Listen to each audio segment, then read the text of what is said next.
What's going on, guys? It's Jimmy here. Welcome to our daily show where we discuss everything you need to know about and what's going on here in our country on a daily basis. We got some major stuff to cover here in this video.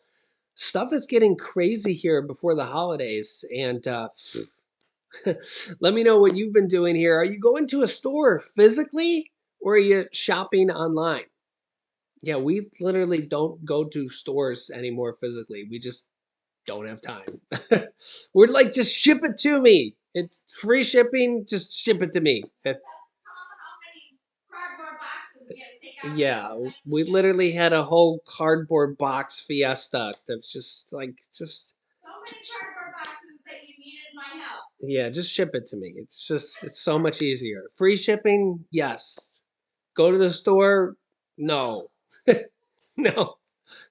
Nobody's got time for that. The gas prices, no. Let's jump right in. Here we go. Putin is preparing to flee when Russia implodes. A major ex-aide says. This comes as Russia's being pushed back further and further out of Ukraine.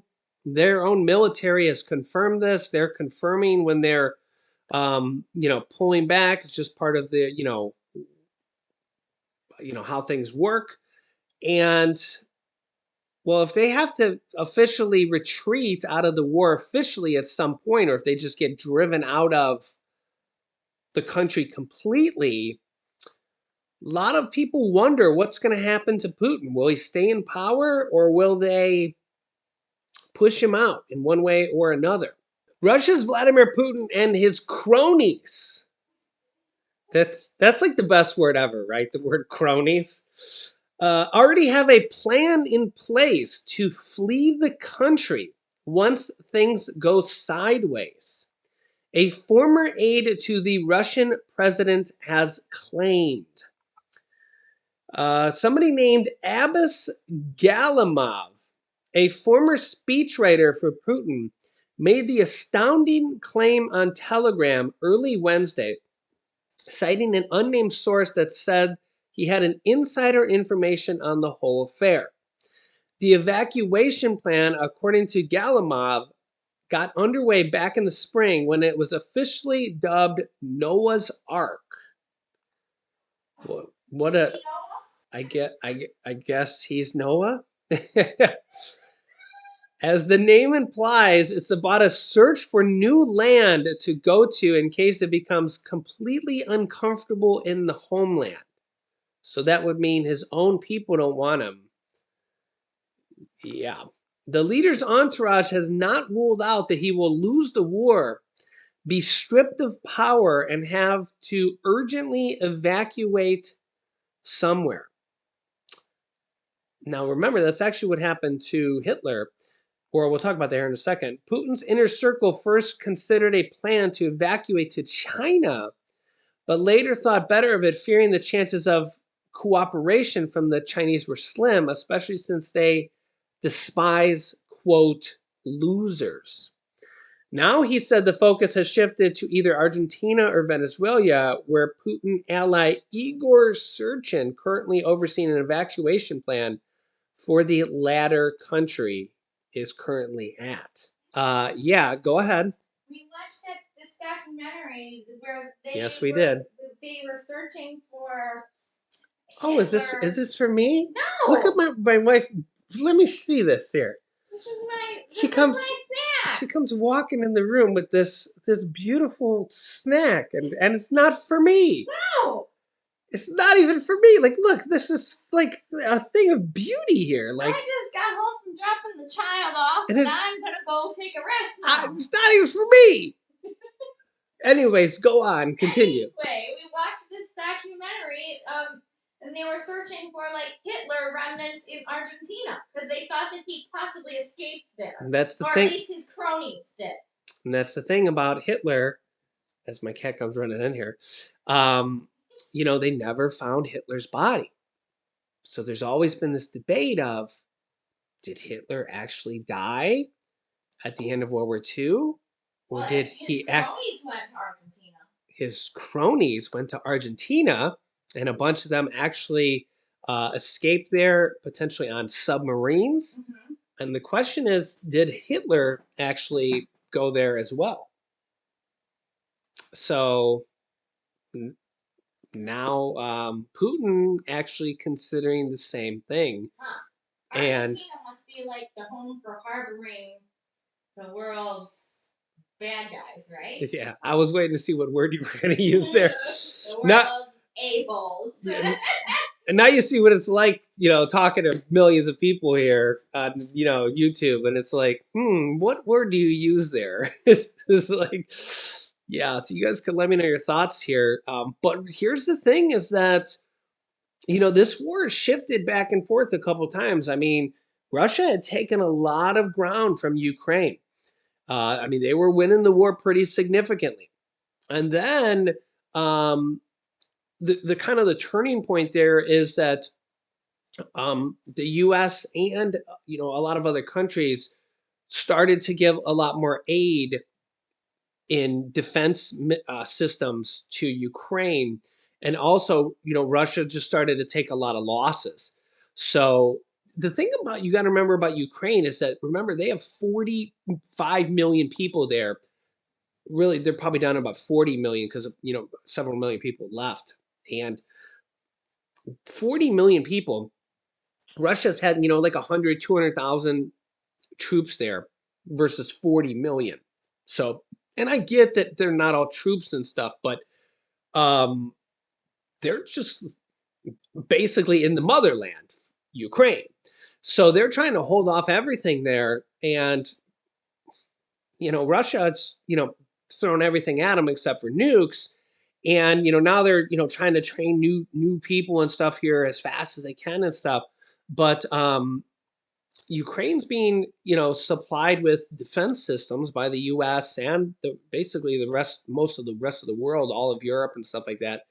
Um, and this is just the tide started to turn a little bit because it's just long in the tooth for Russia to continue fighting this war, and they're just not really. They just don't quite.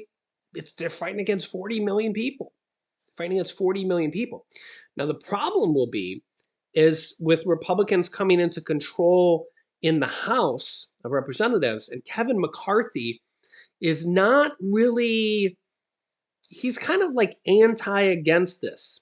Where in the past, this is where a lot of people get confused. Every single dollar that went to Ukraine to defending their country did not really come from Biden.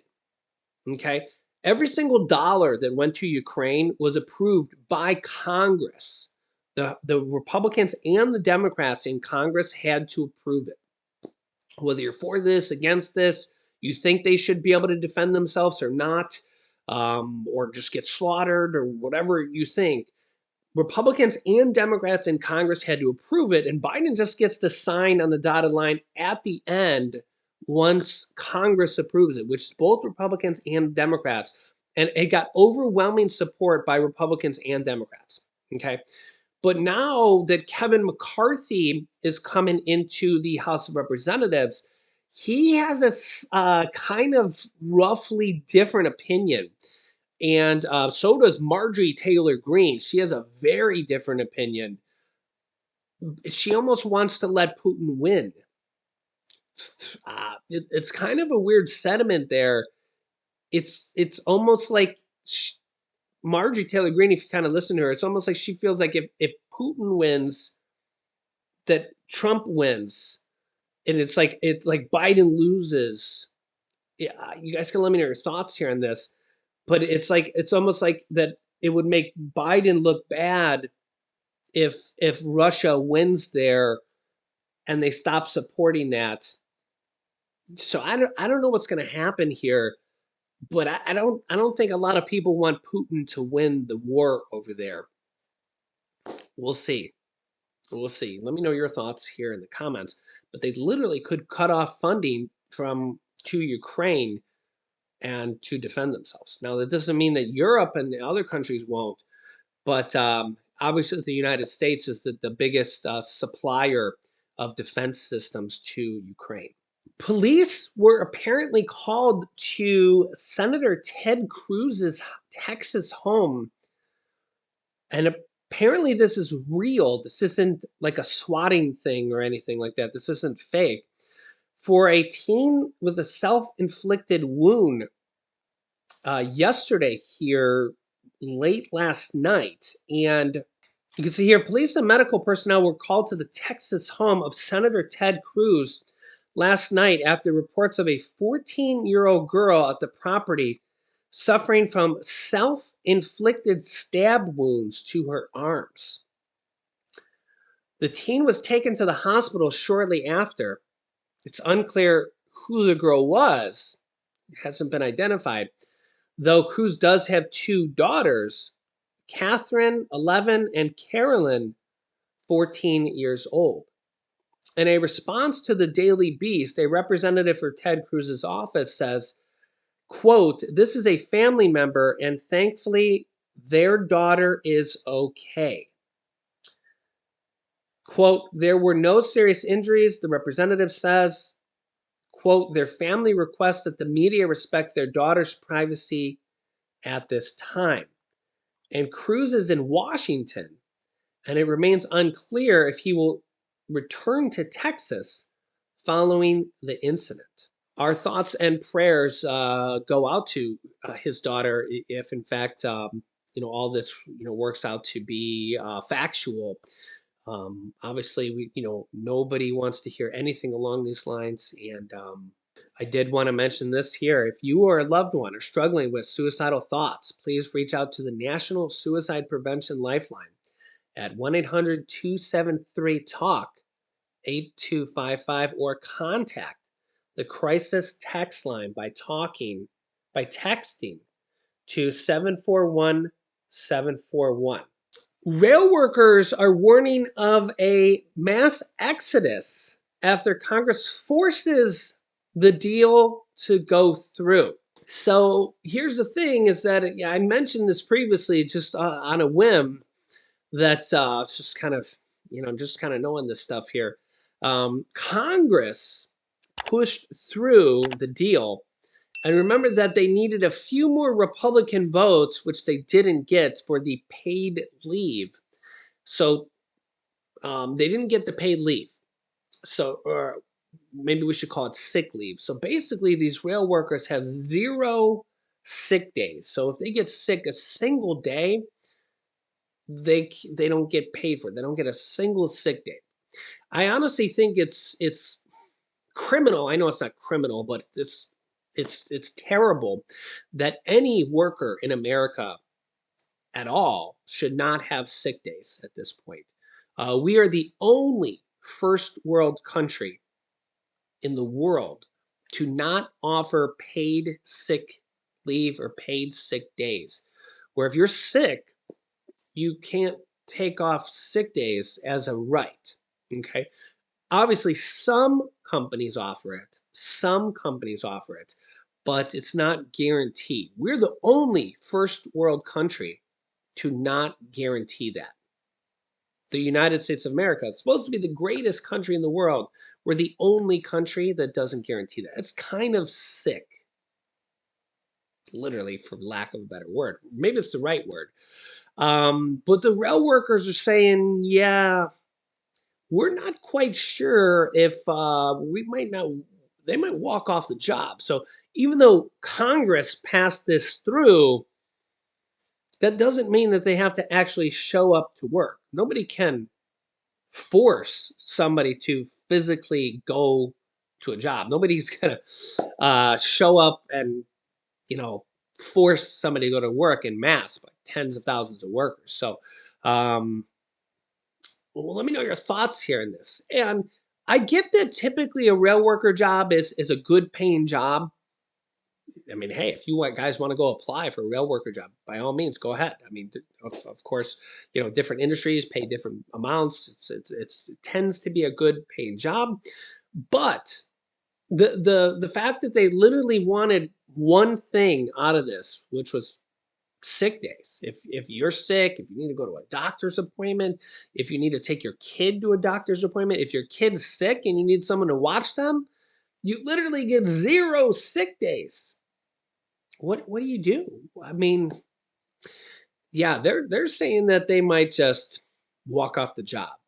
And if they do that, it shuts our country down because goods, food, oil, gas, all sorts of supplies will not get delivered. So even though we think this is over, I just showed you the headline. Um, it might not be. It might not be. So now this is not guaranteed to happen, but the rumors and the rumblings are there. Now they would have to actually get together and strike. Well, of course, we all know strikes happen. These are actual unions. I think there's 12 of them.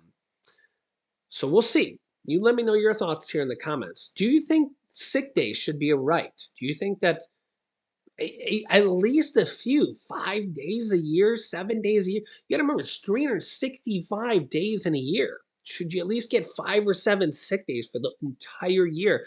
You got to remember, you would use these for appointments to go to the doctor when you're actually sick. If you actually get COVID, I mean, my wife was in bed for 7 days when we got COVID here. We were still dealing with it a little bit. I still literally have phlegm and just a slight cough. Now, I mean, we're not contagious at this point, but and we've tested negative, but it's just still lingering a little bit.